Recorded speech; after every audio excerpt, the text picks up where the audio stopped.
Welcome to the second episode of Recap KC, y'all. I'm Nolan Akram. Again, this is my cousin Jonathan Ellis. And yeah, let's just get right into it, dude. Let's talk about your Wildcats in this Texas Longhorn game from Monday. I think like it was a big game for both teams. Like we were talking about last episode, both of them really needed to win. They were both 5-7 in the conference, looking to turn their season around. Unfortunately, it was really just an ugly game overall. I would say, like K-State shot 36% from the field, 26% from deep, less than 70% from the free throw line. Talk about kind of the same for Texas, 36% from the field, 16% from deep, and 71% from free throw line. A lot of turnovers for K-State, but still not as much as their season average, only 12 there. Texas kept it down under 10 with 9. But Amos, bad game for him, bad game for Perry, bad game for Kaluma, bad game for Carter again. Dylan DeSue, I think, was really the only player in this game that really made a big impact for either team, to be honest with you. I don't know about your thoughts, but. Oh, yeah, Dylan DeSue and Dylan Mitchell, I think, did fine too. But yeah, back to Dylan DeSue. He had 20 points, 8 rebounds, 3 steals. He also shot 45.5% from the floor, and also went 10 for 11 from the line. Did Dylan Mitchell, 8 points, 10 rebounds, 2 blocks, 2 steals, and he shot 40% from the floor. So I think those were easily Texas's most impactful players, at least for that particular game. But I want to shout out a couple of guys from Kansas State, though. Arthur Kaluma, he did fine that game, 17 points, 7 rebounds, went 5 for 5 from the line. And then David Gasson, he did all right. He didn't do bad coming off of the bench. 12 points, 7 rebounds, and shot 62% or 62.5% from the floor. So, yeah, like you said, Tyler Perry, Cam Carter obviously didn't shoot the greatest or have their best games, but there was at least a couple of bright spots from Kansas State. It's not like every single person just didn't show up. Kaluma's actually had a nice couple of stretch of games that we'll talk about later on as we talk about the BYU game. But yeah, Dylan DeSue definitely has to be player of that game, though. I agree with you. Yeah, no, Dylan DeSue, hell of a game for him. Like you said, shooting like 10 for 11 from the free throw line as a big man, that's something you don't see a lot in college basketball. So have a big man who can shoot that well from the free throw line is really going to be a game changer for you. And we really saw that in this game, like I said, with K-State shooting less than 70% from the free throw line. Dylan DeSue kept Texas over that 70% mark at the free throw line, shooting that well from the field. From the line there. But like I said, Amos, that was a bad game for him. K-State had the recipe to keep in this game. Amos and Hunter both kept under 10 points, and that's what you have to do if you want to beat Texas on the road. And K-State, even with all that, couldn't get it done. They had a good amount of chances down the stretch. Perry, I don't know if you watched too much of that game, but Perry missed a pretty big layup in the final stretches of that game. Like, he had a pretty open look to cut it within 2, I believe, and he missed the layup. So that kind of was the sealer for that game. He also had 6 turnovers in that game. Not going to get it done. Perry can't have 6 turnovers in K-State expect to win. But, like I said, if your shots aren't falling, you're turning the ball over, you're not hitting at the free throw line, you're not going to win on the road. Gasson, like you said, shot really well from the field, but 2 for 7 from the free throw line. That's not going to get it done. If they could have hit some more free throws in that game, I think it could have had a different outcome, but credit to Texas and, like I said, Dylan DeSue getting that win and pulling it off at home and a much-needed victory for them. Yeah. I think you wrapped it up pretty well, dude. I mean, there really wasn't a whole lot to say about that game. I think both teams played really evenly, honestly, and whoever could perform better, I guess, that last stretch, was going to come out on top, and that was just happened to be Texas's moment.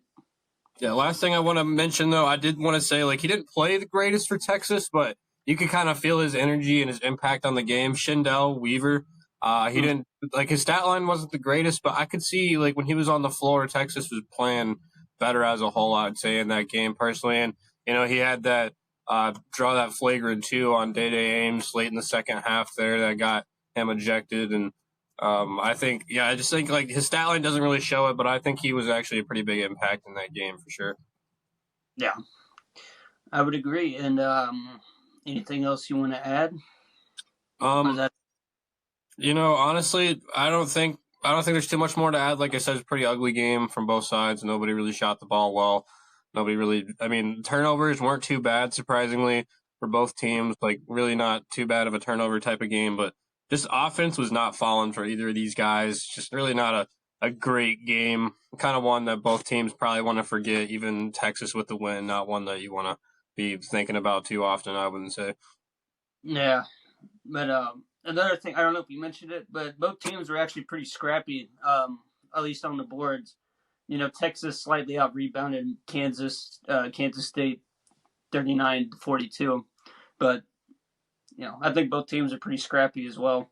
So it was a well fought game. Oh, I would agree, man. And I think it was, like I said, it was a big game for both teams. Texas got the win they needed. K State kind of was looking out of it, but Jerome Tang and those guys believe that they can still get it through, just taking it one game at a time. And I think we'll kind of see how that happens when we start talking about this BYU game. I think like the keep it one game at a time mentality is what you need to have in the Big 12. Just focus on the next one. Forget about the last one. Yeah, yeah. That's besides, we brought this up last week. Aside from winning on the road, that's also another thing about winning the Big 12. You got to have short term memory in this league. Yep. And yeah, you ready to move on to this Kansas State BYU game now? Yeah, I would say so, man. It was a big game again for both of these teams. BYU's not been great on the road this year, looking for a big road win. Kansas State obviously needed to come back from that Texas game and a couple losses before that to get themselves back on track and hopefully still be able to make the NCAA tournament, which is looking slim, but they kept their hopes alive with this game. This is like honestly the first game in a while I think K State came out and their offense was clicking the entire game. Like you don't really see that very often from this team this year, but kind of like I said, like the big three, Perry, Carter, and Kaluma, all had a pretty decent game. Carter, like probably the worst out of the three, 4 for 9 from the field, but still something in the right direction for him as he struggled the last few games. Obviously, Kaluma with a career high, 28 points, 8 for 11 from the field, 10 rebounds with the double double. And then Perry, 4 for 7 from three. That's what you want. You got to see from him. Shooting better than 50% from three is going to be huge for K State. And I think their offense looked really, really good. They also had some good bench production from Gasson and McNair as well. Yeah, like you mentioned, this is probably the best shooting performance, at least in conference play by far, I think, from Kansas State. I mean, yeah, you guys vastly outshot BYU from 56.3% from the floor to BYU's 40.8%. Yeah, you guys went 7 for 15 from deep. BYU could not shoot though at all from deep. They only shot 19.4. That was a little surprising. Their calling card has been the three ball this year. Yep. So I'm not going to take anything away from Kansas State, but maybe a slight break from that perspective that they weren't nailing any threes. You guys also made the double amount of free throws, pretty much. You guys made 23 free throws as opposed to their 10. They went 10 for 16. Yeah, that's not going to get it done for sure. But like you said, BYU's a live or die by the three kind of team. If their threes are hitting, like we saw when K State played BYU in Provo, that Yeah. BYU was hitting a lot of those threes. Like Waterman was hitting tough threes, that kind of thing. But this game, excuse me, Waterman wasn't shooting that great from three. I think he had 2 for 5, which isn't terrible, but not great for his standards, I wouldn't say. And then you had like Robinson off the bench, 1 for 9 from three. That's not going to get it done for them. Their starters really didn't play that great either. Like a lot of their starters kind of struggled. Besides maybe like Johnson. Johnson still did all right, like 4 for 8, I believe, from the field. And then they had some good bench production from Saunders, Trey. I don't want to do it wrong and mispronounce his name, but I think it's like Traore or something like that off the bench. And then Robinson still got double digits off the bench, but like I said, 1 for 9 from deep's not going to get it done. They were 6 for 31 as a team. and that's just not going to be enough to win on the road. Like I said, they've struggled on the road, and that's not going to change here. Well, I mean, at Robinson, like you said, you might have went 1 for 9, but besides shooting from deep, you did okay though from all other aspects. You know, you shot 41.2% from the floor. Um, yeah, yeah.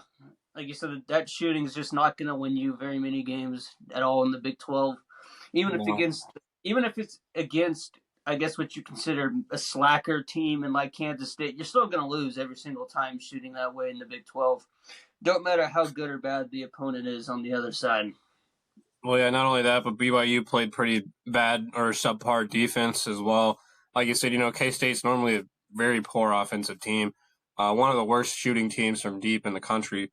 I think they're like in the 300s, like the 300s in the college rankings for shooting threes, and they were still able to like pull off and like shoot almost 50% from the 3-point line this game. Big shout out to Kaluma though, career high for him. That's what K State needs. They need those three guys, Perry and Kaluma and Carter. If they can play like this down the stretch in these next few games, I wouldn't see why K State couldn't make a slight run and try to get 500 in the conference. Um, with all that being said, who you think is your player of the game? I mean, I think it has to be Kaluma. I mean, you could give it to Oh, Perry. easily.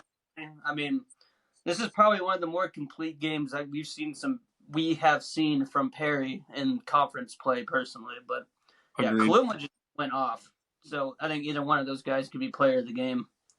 Yeah, I would have to give it to Kaluma as well. Like I said, career high for him.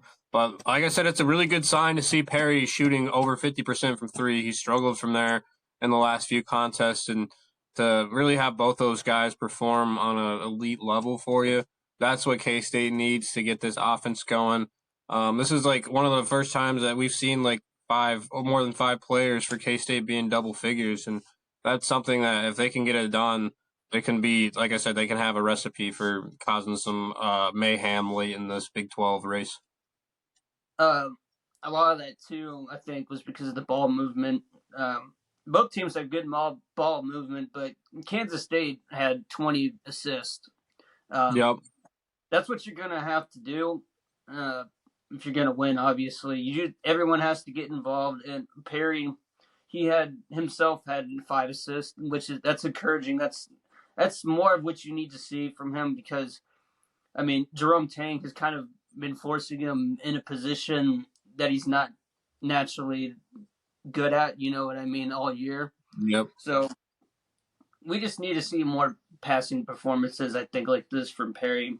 He can get the confidence right under his belt. And like you said, they could make a nice little run potentially to end the year, but I think not Perry, Tang has to adjust more.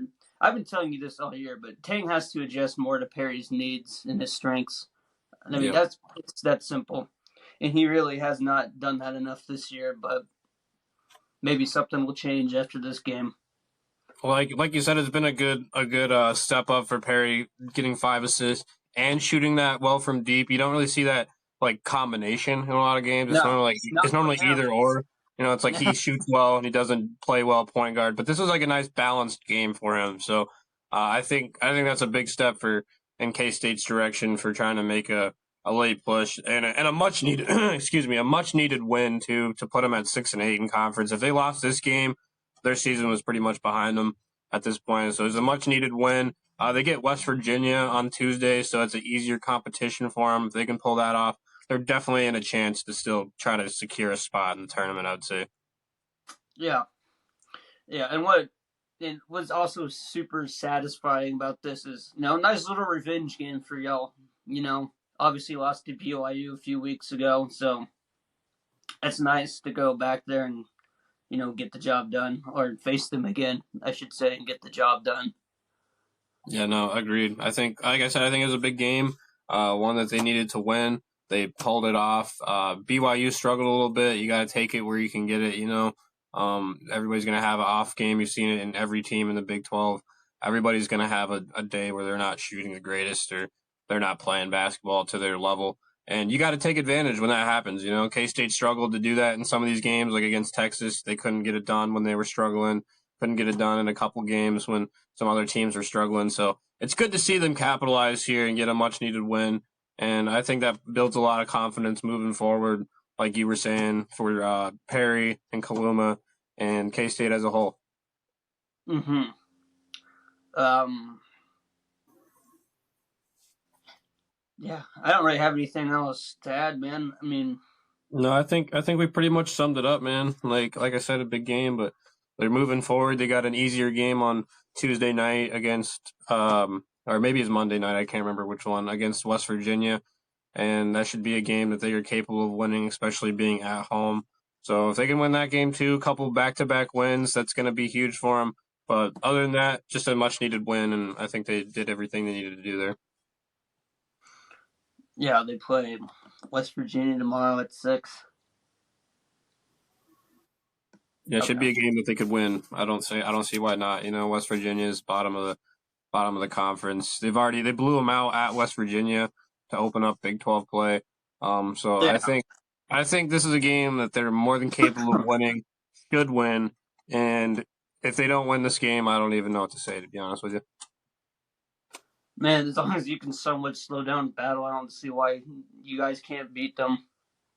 No, I would agree. Like I said, it's a at this point, K State's got to win like every game. They can't be Yeah, losing. Like the only game they can really afford to lose is like at Allen Fieldhouse. It's going to be a tough one regardless. But they can only realistically lose one more game down the stretch here if they want any chance of getting any type of bid in the tournament.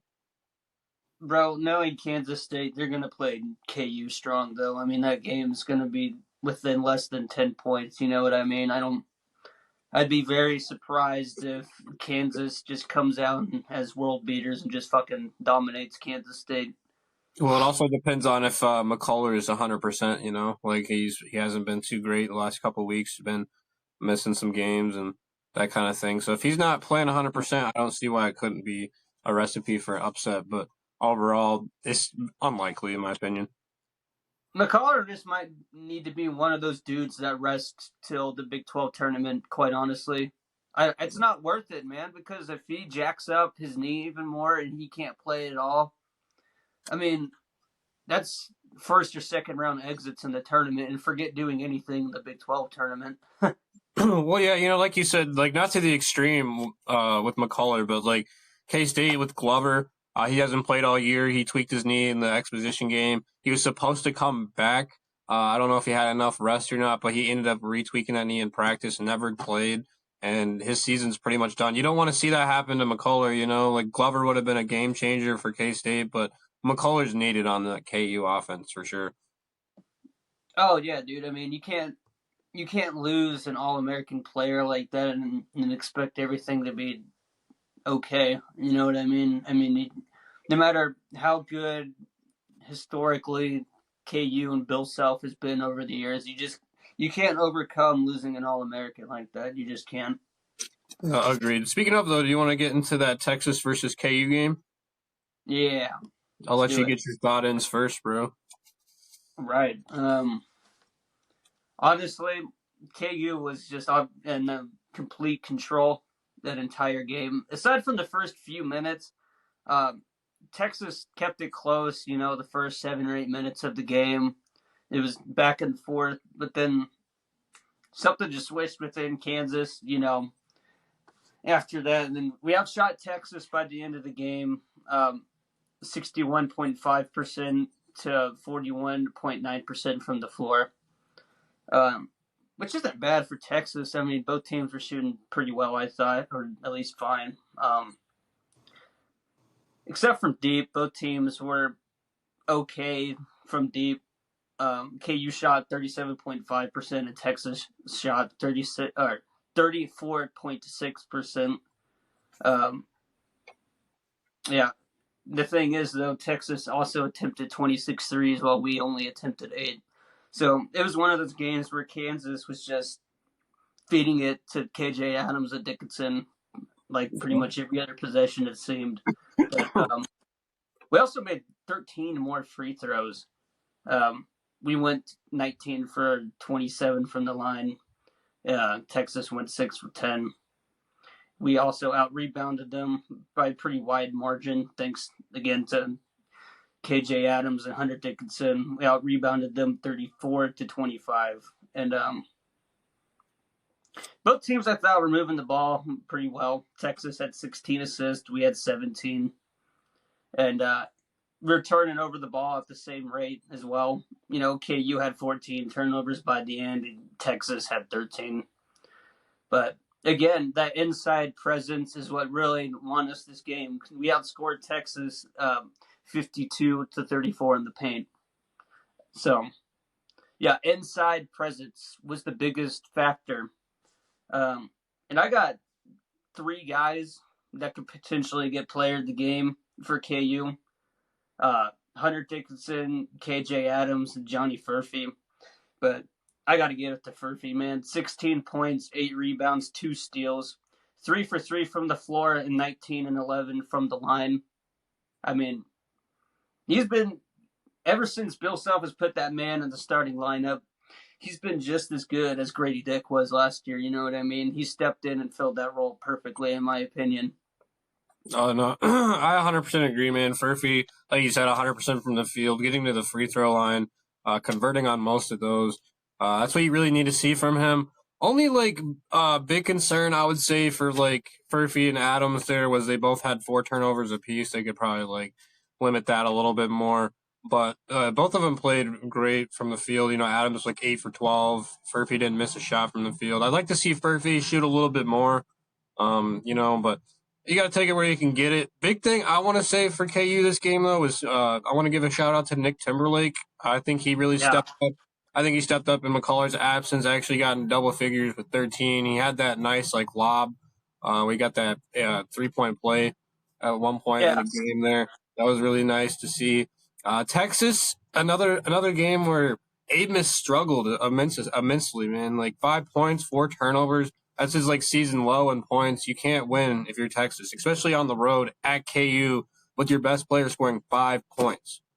We're talking about 5 points, man. And that's been a kind of a trend for him the last 3 games. He shot terribly against K-State. He shot terribly here against KU. And he also shot bad. I can't remember who they played the game before K-State, but he also had I think it was Houston or something like that. He also only had 9 points that game. So overall, he has not done great in the stretch of games here. Dylan DeSue, he had a pretty pretty different game from the K-State game.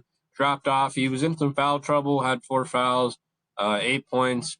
Shandell Weaver again, I think he played pretty well for Texas, off the bench, as well as Horton.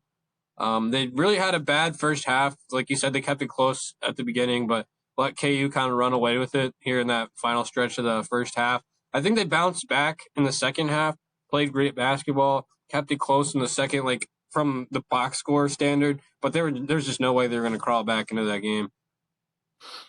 No, not the way that they could not defend that post in the field house. You're just not going to win that game, unfortunately.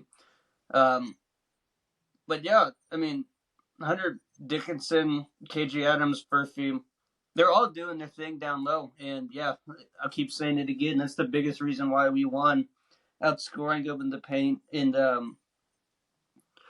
a couple more guys from Texas I want to shout out is Dylan Mitchell. He had 12 points, 4 rebounds, two steals. He shot 60% from the floor, not bad. And then Tyrese Hunter, it seemed like, maybe I'm wrong on this, but that guy should have shot the ball a hell of a lot more.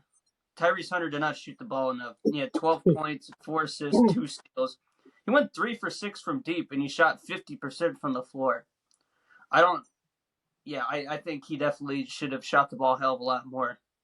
Well, Hunter's an interesting player at that, because he's rather playing really well or he's playing very bad, Yeah. And he's pretty inconsistent. He kind of reminds me of Kaluma for K-State. He's rather doing everything or he's doing nothing, And that's the problem. In this game, like you said, he looked for his shot more, especially with Amos struggling. I don't know what's going on with him. I think he's just in a shooting slump of some kind, but Hunter's got to step up when it comes to that. He's the only other good guard on this team, really. With Dylan DeSue not being able to keep his fouls at a low level, fouling Dickinson and stuff like that, it's just not going to really work out for Texas to really be able to pull anything off. not with their guys. Their main guys aren't really scoring the ball, and they had to have some bench production. Like I said, played well in the second half, but 60% from the free throw line isn't going to get it done at the field house. Max Amos scoring 5 points, committing 4 turnovers, definitely not getting it done for Texas at the field house. Well, I think what we saw yesterday, a guy I haven't mentioned yet, really, this DeJuan Harris. I think that was a straight masterpiece from DeJuan Harris yesterday. I think he had a very underrated game. Um, I can't remember what his stat line is off the top of my head. Let me look it up.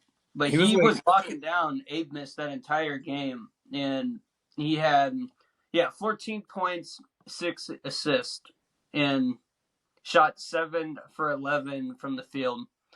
yep. So, he didn't have a ton of steals. It's not one of those things that shows up in the box score necessarily, but he defended Abemus perfectly in that game. Oh, I mean, you can tell by the fact that if you look at the box score for Amos, you can tell he struggled. And like credit to that, like you said, DeJuan Harris is an elite defender, one of the best defenders in the nation at the point guard position. I really want to give a shout out to like El Marco Jackson too. He didn't really do much, Yeah, but he passed the ball really nice, 4 assists there. That's like something that you could see from him. That'd be great for KU's offense. And like I said, Timberlake, if you can get 10 points a game or something like that, that makes this KU offense that much better, I would say. bro. I mean, as soon as Kev comes back, I don't even think it has to be one of those ordeals where Timberlake or El Marco needs to like drop over 10 points a game between the two of them in order for us to win. They just need to play their role to their maximum efficiency. Like you mentioned, El Marco, 0 points but 4 assists. That's utilizing your abilities to their full potential. Yep. You know what I mean? That's all they need to do. They don't need to be one of those guys like, I don't know, like, you remember Remy Martin a few years ago for us? He was dropping like 20 a game off the bench. I don't even think they need to do that. They just need Timberlake needs to be steady at shooting like he was yesterday, and El Marco just needs to move this offense, and I think we can be okay. Like you were saying, you gotta know your role, play your role. Don't try to you gotta realize that Timberlake and El Marco Jackson are not like a top 3 or even top 5 scoring option on this team. So no. if they can just play their role, like I said, I really like Jackson this game because he wasn't really looking to force anything. You've seen him try to force some shots in some games where it's just really not been pretty. He's made some bad misses and stuff like that. But this game, he played his role. He did what he needed to do. Fed the ball really well to his teammates. Timberlake, like you said, he was playing. I think this is a good confidence booster from him. Hopefully, that can get him going offensively, as he has struggled pretty much all year on the offensive side of the ball. But this game, I can't really fault him too much. I think he stepped into the starting lineup in McCullough's absence and played a great game overall. Yeah, I mean, this guy was supposed to be starting over Furphy from day one and El Marco. I mean, so it's really nice to see when he has to play. I guess that he can. I mean, he started against Baylor a couple weeks ago. He did okay, but he had a couple of, I guess, boneheaded decisions that could have potentially lost us the game, like double teaming the paint, for example, and then leaving Walter wide open for potential game time 3. But, aside from all of that, I hope this game brought some confidence underneath Timberlake, because he really didn't make any boneheaded decisions. I mean, from the start, he was focused, he was energized, he did what he needed to do. I would agree. I think, like I said, it was a great game from everybody. I think everybody played their roles really well. Nobody tried to go overwhelming. KU shot great as a whole, pretty decent from the 3. Only thing I'd like to see is maybe a little bit improvement from the free throw line, still at 70%. It's a number that they can improve a little bit on, but really not too much to fault for KU this game. I think they played great. No, but I don't know if you said it yet or not, but who's your player of the game?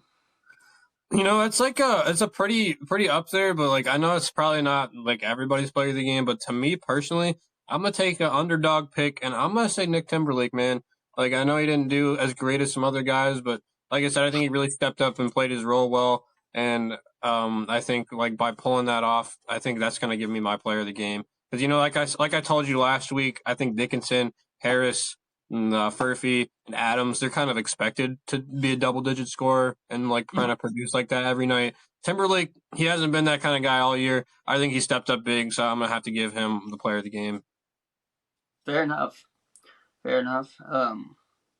I said a Furphy earlier, but yeah, I'm leaning towards DeJuan Harris or Furphy for player of the game. Either one. I got to give it, or I'd be shout out DeJuan though for what he did against Aid Miss. I mean, Yep. yeah, that was just a DeJuan Harris special, honestly. But yeah, if you want to give it to Timberlake, I ain't gonna argue with you. Easily his best game of the year for us, and it's not even close. No, 100%, man. I don't know who they play next. I think they play like TCU or something like that. But Um, damn, I should know this. yeah, I feel like it might be TCU or something like that. But maybe I'm wrong. Oh, we play BYU. We got to go to BYU. Oh, BYU. Oh, Okay, that's gonna. they come to the field house. My bad. I was gonna say if you had to go to BYU, that's a little bit tough of a game. But BYU, not a great team on the road, like I was just saying in that K State matchup. So, only thing BYU has is size. They have a lot of size on that team to kind of disrupt some of that like guard play for KU. Like I said, they have like some guys that can extend the field a lot, like Waterman being 6'11" and shooting the ball from deep like that.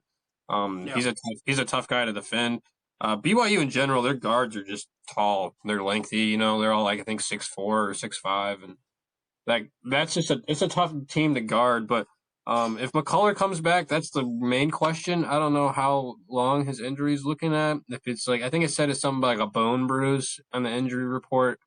I don't know That's what how it was. serious that's gonna be, but I think that's gonna play a pretty big factor on how close the game will be at the field house. Just because I think they're going to need McCullough like to have that size matchup against some of these guys on BYU.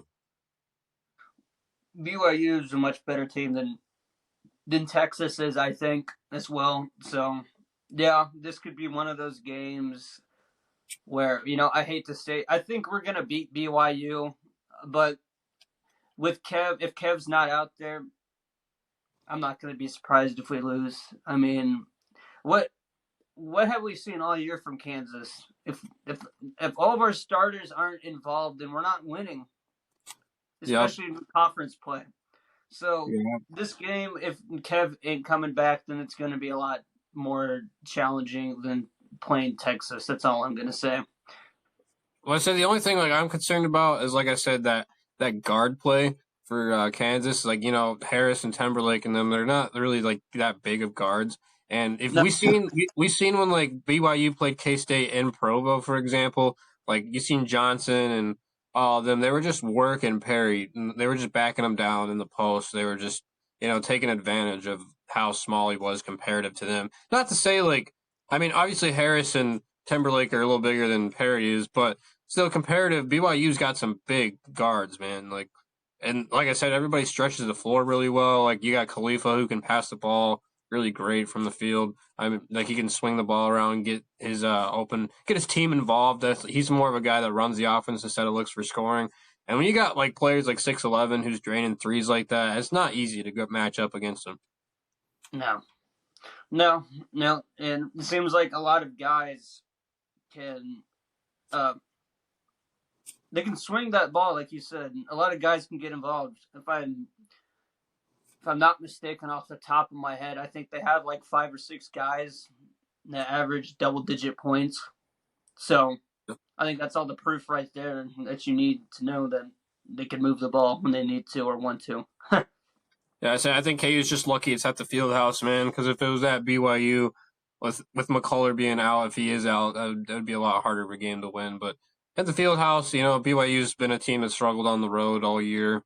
So I think that's a good chance for KU to still pull off a win there. But like I said, it's going to be tough, though. I'm not surprised if it's going to come down to like a kind of how that Baylor game was at KU. It came down to like the last shot. I think it could be another game like that potentially. Oh, well, if Kev ain't playing, it's definitely going to be one of those games. You know, like I said, I think they're a better team than Texas, so we were kind of, I don't know if you want to call it a break necessarily, but I think we were able to play them much better without Kev because, like I said, they're just not as good as a team as BYU. So, Yeah. yeah, if Kev ain't playing, it's 100% going to come down to the wire. And, yeah, it'll be another heart attack game. Yeah, I say either way, KU's going to be fine, like going into the Big 12 tournament and NCAA tournament. But this is a game if they want to still have a chance of like somehow stealing another Big 12 title, they're going to need to win. Just because Houston, Houston's been a team that's been hard to stop, man. Baylor had the chance to kind of make them lose on yesterday, and they just weren't able to get it done. So Houston's still at the top of the ranks, man. They've been playing well. Iowa State's still up there. Like I said, you kind of just got to hope for a loss for them, those kind of teams, or KU to make a push. But it doesn't seem like Houston's going to give it up too easily at this point. No, I'll just be real. Kansas ain't winning the Big 12 this year. If they do win it, it's going to have to be like a two-way tie or some shit. There's no way that we can outright win the Big 12 anymore. I mean, we're third right now. If the season were to end today, would be a third seed going to the tourney. We're Yep. 2 games behind Houston, 1 game behind Iowa State. I guess the only saving grace between Iowa State and Kansas is that both teams are 21-6. I guess, but like I said, Iowa State's 10-4 conference play, and Kansas is 9-5. God, we needed to beat Iowa State so bad earlier this year. I was telling my dad this last week, or I guess we were both telling each other this, that was probably the biggest killer for us, man. Honestly, losing to Iowa State, that fucking killed us. Dude, I mean, definitely Iowa State's been a team that's been hard to beat all year. K State had a good run at beating them in Ames, couldn't pull it off. KU had a good chance of beating them in Ames, didn't get it done. Even West Virginia played them pretty decently. Even Yeah. yesterday it was like a 7-point game. They just are persistent and they can win those close games. And that's like a recipe for a team that can make a deep run in the tournament, I'd say. I'm really impressed with Iowa State as a whole this year. Yeah, yeah. I hate to admit it because I can't stand Iowa State, but yeah, I agree with you. I mean, they're they're just as good at home, like as KU or Duke or any Yep. any other blue blood school that comes to mind. Yeah. I Well, mean, they they're go to undefeated college. there, man. They haven't lost Yeah, a game all year there. yeah. Damn, dude. Yeah, we needed to beat them so bad earlier this year. I mean, Yeah, yeah, really looking back on it, that just ruined any chance of us winning this Big 12 this year. well, like I said, like if K State wants to get to the tournament, they're gonna have to beat Iowa State when they come to Manhattan, and I believe like a week or two from now. And if they can win that game, I don't see why they couldn't be considered to be like that 11 seed playing on the first weekend. But they'd have to win and be at least 9-9. Like I said, they can really only afford one more loss to KU, but they'd have to be Iowa State at home for sure. But like I said, it's always easier said than done, man. Iowa State's been a team that's played really well on the road and at home. Honestly, they haven't really struggled anywhere. Played some close contests, and they're a team that's I'm just like I said, I'm just impressed, man. Like TJ Oxelberger has done a great job over at Iowa State and turning that culture into a straight powerhouse basketball program. I hate to say it, like you said, I'm not a huge fan of Iowa State either, but like comparative to how they've been in the last like decade. Now they've been consistent top 10 team in the last few weeks here, and I don't see that really changing going the last few games of the year. Yeah, that culture with Iowa State it really started to change last year because if you remember, they were in the top 25 for a few weeks last year at least. Yeah. So yeah, I remember in the 2010s. You remember they were a powerhouse, man. I mean, they were the best 3-point shooting team in the nation. It seemed like every year. What was their coach's name? Is it? Oh It was God, wait, no, it wasn't. Was it Hoiberg or no? yes, Yeah, Fred yeah, Hoiberg, because he played yes. coaches at Nebraska now. That was the last time Iowa State had like a real culture. I mean, they got one, like we just said. They're starting to reestablish or establish one again. But that Hoiberg. I think that was the last time that they were like as good as they are now. Was when he was their coach. Well, like I said, Hoiberg. The only reason I knew that too is because like he came into Manhattan and completely to just beat K State like this year, even like with Yeah, Nebraska. Like yeah, Nebraska, like they had K State shooting like their worst offensive performance of the season, if I'm not mistaken, at least at home. dude, I'm really surprised that guy ever left Iowa State to begin with. Because if I remember correctly, he left to go coach the fucking Bulls, if I remember. And then I don't know what happened after that. And I guess he's. Yeah, he just want to get back to Nebraska, man, and he's built a good program at Nebraska too, so can't really fault him for that. TJ Oxenberger though for Iowa State's rebuilt that program, solidified them as a top Big 12 team, but it's a conference that's only going to get harder too. Like going into next year, it's going to get a lot more difficult to stay at the top of the Big 12 race. Yeah, no, I agree. I agree. And did I just cut out there? Yeah, just for a second, but I don't think it's going to affect like the final outcome of the video. Okay. But yeah, no, I think I think it's going to be a lot harder of a conference to play in. Even this year, you can see like KU like they've been in such a dominant team, like always like pretty much number one in the conference, and we've kind of seen them like not really struggle necessarily, but you can kind of see like how much harder this conference is becoming with KU not being at the top like they have been so accustomed to being. Yeah, a lot of that too. It's going to get more difficult as the years go on with conference realignment, transfer portals, etc. Yeah, it's gonna continue to look like this for conferences everywhere. I don't think I don't think you're gonna see, at least in basketball. I don't think you're gonna see powerhouses year after year. You know what I mean? Like I don't think. Yeah, the game's changed so much, man. Yeah, I don't think you're gonna see Kansas win 13 or 14 straight Big 12 titles again. Not No, like I they said were the doing. game. So, Like you said, the game's changed so much too, man. Like with NIL and transfer portal and everything, like it's just hard to build a consistent team like that. KU they won 14 straight. Big part of that is because of recruiting. They were able to get those top recruits, and they were able to like be an impact immediately. But nowadays, man, like when you get that 5-star recruit, if they don't have that game they want to that first year, they're not playing like they wanted. They're just gonna pack up and leave, go to a different school, man. So it's a lot harder to build a solid team comparative like for at least that long of a time frame. Like you can have a team like we saw K State last year build a team that was like a top 10 a top 10, top 15 team in the nation. But this year they fell off because it's just hard to keep a consistent team like that like in this day of age of NCAA basketball. yeah, yeah, because yeah, everyone wants to get playing time and money from day one. I don't blame them.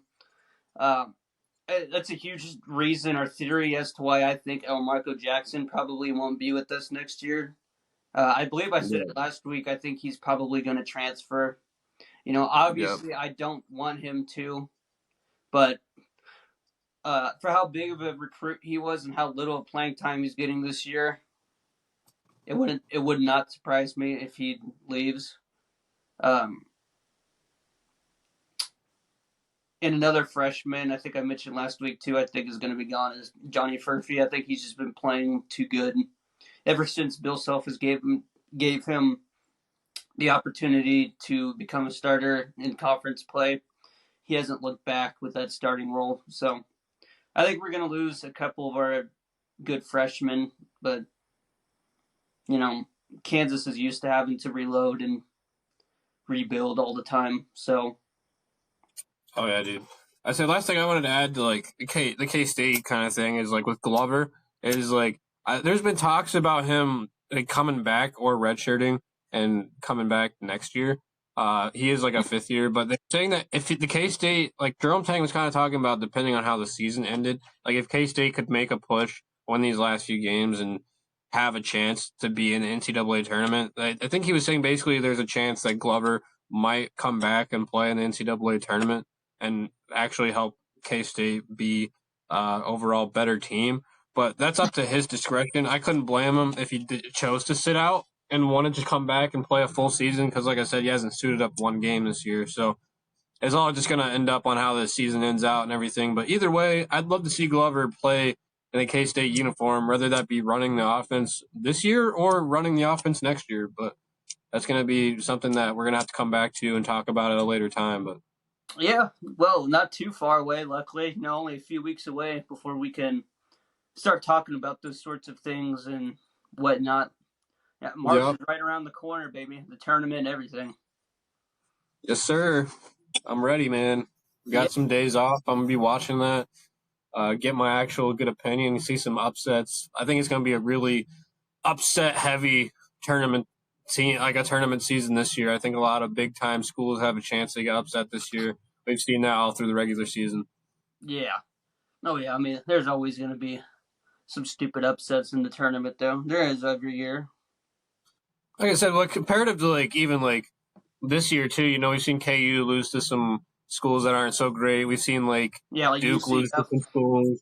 We've seen like North Carolina lose to some schools. We've seen Kentucky lose to some schools that are like a little bit iffy on the bubble.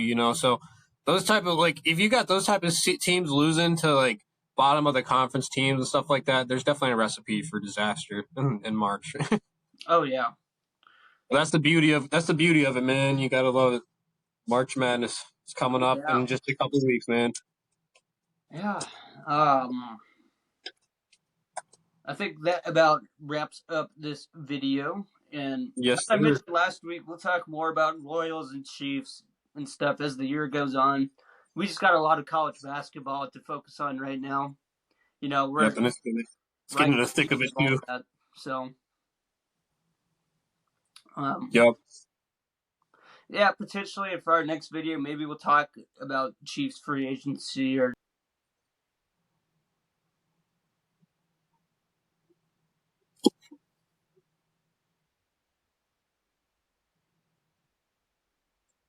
Yeah.